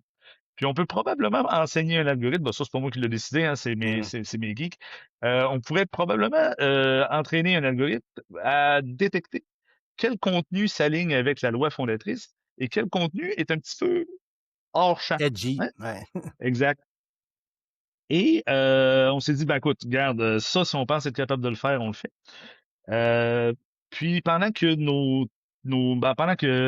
notre chargé de projet faisait l'agenda et que nos geeks commençaient à essayer de trouver les bons composants. Avec le designer, Jean-Sébastien, qui est maintenant mon associé, passant, on a fait un prototype, mais un prototype, juste un mock-up, là, sur Mhm. papier, là, de même. Euh, et on est allé dans Radio-Canada essayer de trouver des gens qui auraient eu besoin de ça. Oui. Besoin d'un outil pour garder la ligne éditoriale sur la loi fondatrice. Ben, on en a trouvé, hein, des chefs de pupitre, des journalistes, des trucs comme ça. Mhm. Mhm. Et on a eu un Shut up and take my money à tous les coups. On a interviewé 6-7. Puis c'était comme, mais OK, ça va nous rassurer dans notre pratique de dire, oh, tel sujet, dans les derniers mois, on l'a traité avec tel biais par rapport à notre ligne officielle. On va pouvoir se ramener un peu, produire des articles ou des contenus de l'autre côté, puis toujours regarder parce que c'est la mission fondatrice. Mhm. Fait que c'est ça. Excuse-moi, c'était un peu long, mais on a produit ce petit outil-là qui était vraiment, c'était du tape et de la broche. Mais tu sais, la démonstration technique était là, était solide. Mais et c'est ce qu'on m'a dit par après, parce que ben évidemment, je suis allé à Mhm. Radio-Canada après, fait que j'ai pu discuter avec le jury off de Mike. Puis on t'a dit non, mais on pouvait pas ne pas vous donner le premier prix parce que on disait que respecter notre loi fondatrice, c'était pas important. C'était impossible de pas vous donner le premier prix. Mais Même, vous Eric, auriez même pas fait de code, vous l'auriez barré. faut que je te fasse un aveu. Ouais. Cette histoire-là est dans mon top 10 des histoires des 20 dernières années que j'ai entendues. C'est, en technologie, en tout cas. Moi, je Mm. trouve ça fantastique, mais c'est surtout cette pensée out of the box, littéralement, on va hacker le hackathon, puis on va gagner le hackathon avec une vision. Puis ça démontre aussi cette importance-là tu sais, il y avait des règles au hackathon, faire un code puis tout ça, mais finalement, c'était pas important. Ce qui était plus important, c'était le besoin des gens. Puis ils l'ont dit, on ne pouvait pas ne pas vous faire gagner. C'était politiquement intenable. Intenable. Par contre, si on avait vu que dans le jury, ça avait été des Joshua Benjo, des gens vraiment deep en AI, notre stratégie aurait pas été bonne. Mais non, exactement. Vous auriez eu une belle Donc, expérience. exactement. Puis ça avait été correct, là. Parce qu'il y avait vraiment des équipes de solides d'un point de vue technique, technologique, dans les tables autour de nous, là. C'est ça. Des vrais, Le, le- très bons, là. c'est vraiment pas pour te relancer parce que ton histoire Non, non, est fabuleuse, pas mais grave. j'ai une histoire avec Radio-Canada aussi qui prédate la sienne quelque peu, qui est le premier site web que Hum, Radio-Canada a mis en ligne, que j'ai eu OK, le bonheur de faire avec Nicolas Bréard et Marie Druet. On était une équipe de 3 dans une équipe un peu plus élargie. Et le mandat nous avait été accordé pour faire le site de Radio-Canada Sport. Ils voulaient faire le test. En 1997, je pense, 98 au plus tard, OK, mais 97, je suis pas mal certain de mon affaire. Et à l'époque, Bruno Guglielminetti était réalisateur à Radio-Canada, me ouais, connaissait de réputation un peu, m'appelle, dit Christian, on pourrait-tu faire quelque chose? Oui, oui, oui. On font un appel d'offres, un appel de proposition. Et c'est un dénommé Vadnet qui était directeur des sports à Radio-Canada à l'époque. Et OK, on, on avait monté un site de nouvelles pour tester finalement, ça serait quoi un site journalistique au Québec avec les sports. Et il fallait se connecter à une espèce de fil de presse. Si tu OK. as parlé de VIC-20 puis de Commodore 64 tantôt, c'était près ça. L'ancêtre Et du RSS, hein? l'histoire cute là-dedans, c'est que Marie Druet, qui était la directrice artistique chez nous, en faisant sa maquette, avait écrit Radio-Canada Sport et avait fait un slogan. Radio-Canada Sport n'avait pas de slogan, la passion du sport. Elle avait écrit ça en dessous. Et la mise en abîme est la suivante, c'est qu'à partir de ce moment-là, quand on a lancé le site web, ils ont commencé à dire Radio-Canada, la passion du sport en ondes. Parce que tout le monde pensait que c'était le slogan. Mais c'est un OK. mock-up. Elle aurait pu mettre le rem ipsum. Elle a mis ça. Ça aurait été très, très drôle, ça. Ça aurait été très drôle. Radio-Canada Sport, le rem ipsum. Euh, mais non, mais il a fait ça. Et c'est devenu, pendant quelques mois, le slogan de Radio-Canada Sport à l'antenne. Mais c'est ça. Quand même. On a, par pur accident. Mais ça a été, Mais mais tu vois, ça a quand même donné le site Radio-Canada après que c'est pas nous qui avons fait, des gens ouais. bien plus compétents que nous ont fait à l'interne et à l'externe. Mais on avait fait un premier test avec les sports. Mais tu vois, pour revenir à cette époque-là, parce que, tu sais, j'étais pas professionnel à l'époque, mais en Mm. 97, j'étais déjà sur le web avec beaucoup moins d'heures de sommeil. À cause de ça, pas grâce à ça, à cause de ça. Euh, pour faire un parallèle avec l'arrivée des IA dans nos vies, je vois un peu le même potentiel créatif Bien oui, de l'arrivée des IA versus l'arrivée d'Internet. c'est vrai. Euh, C'est vrai. j'avais eu cette espèce de petit goosebump là avec l'IoT, mais finalement, ça s'est calmé assez vite. C'est devenu Euh, mainstream assez vite, puis en même temps, c'est pas si important que ça, là, mais oui. ouais, puis on l'utilise pas encore beaucoup parce que ça a un volet. L'IoT a un côté un peu intrusif Mhm. qui déplaît là, justement quand j'étais à Radcan, on avait beaucoup travaillé sur IoT puis les assistants dans les maisons, Google Home, ces Ouais, ouais, trucs-là. ouais, ouais. Puis tu sais, c'est ça, il y a des couacs là, dans ce truc-là. Mais le potentiel de l'IoT n'est pas encore été exploité à 3%. Là. Il Mm. y a énormément de choses qu'on peut faire avec ça. Mais bon, je pense que d'un point de vue vraiment créatif, les IA, même ne serait-ce que les LLM, là, mais les IA en général, j'ai un peu le même feeling là, qu'on on peut, il y a un blue ocean comme on dit, Oui, oui, oui, oui, on oui. peut y aller là, tu sais. Effectivement, Euh, il y a beaucoup de promesses. Puis moi, je suis un éternel positif et optimiste. hum, Je les vois, là, les enjeux. Là. Je suis pas câble. Je les vois, les enjeux sociétaux et même éthiques que environnementaux, l'IA en plus. pose. Environnementaux aussi, effectivement. Hum. Mais je me refuse d'être négatif par rapport à ces technologies-là parce que de toute l'histoire de l'humanité, des technologies disruptives, pour ne pas parler français, comme celle-ci, euh, sont tellement importantes. C'est que ne pas y aller, tu sais, ne pas aller sur la Lune, je pense qu'on a bien fait d'y aller. Tu sais, ne pas aller sur Mars, je pense qu'on a bien fait d'y aller.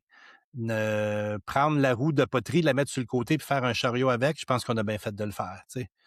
Euh, Ben, de toute voilà, façon, là-dessus, je pense qu'on n'a pas le choix de le faire. C'est jamais arrivé qu'on refuse une évolution technologique. c'est jamais arrivé. Parce que je pense Ça, qu'on a, c'est pas une question de choix, c'est une question d'évolution.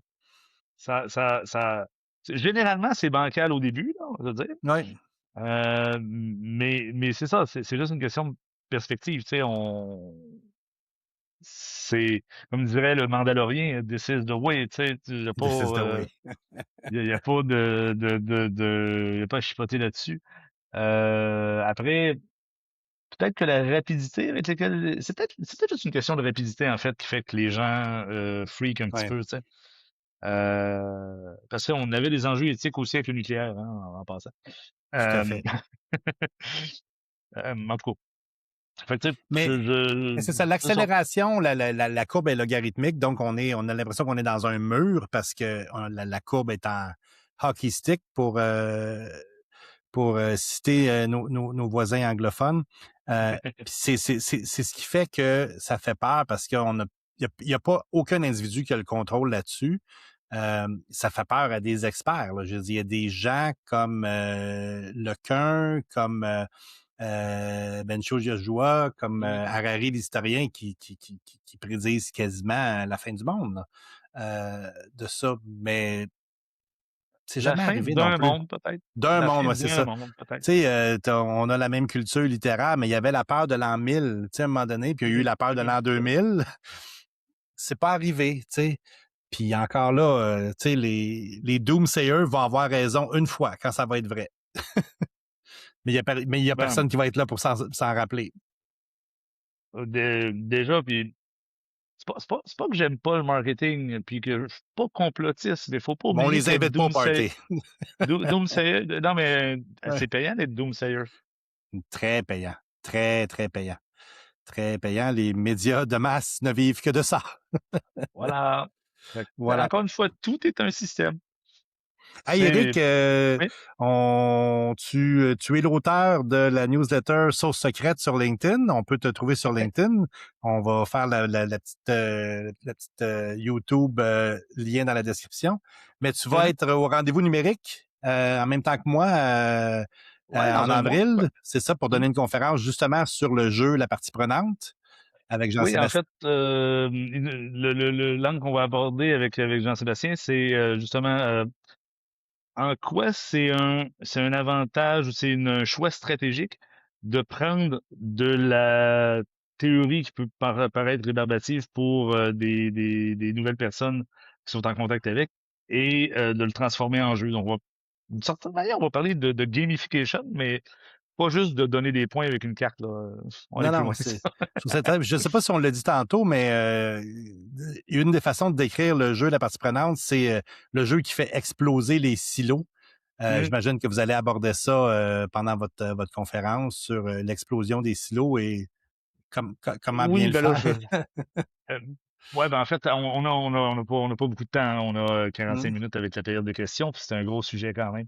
Oui, Euh, mais je pense que la démonstration, quand on s'immerge un peu dans la partie prenante, on se rend compte que, premièrement, que les silos sont naturels et c'est correct, mais Mhm. que de créer des ponts entre les silos, c'est ce qu'on a le plus de mal.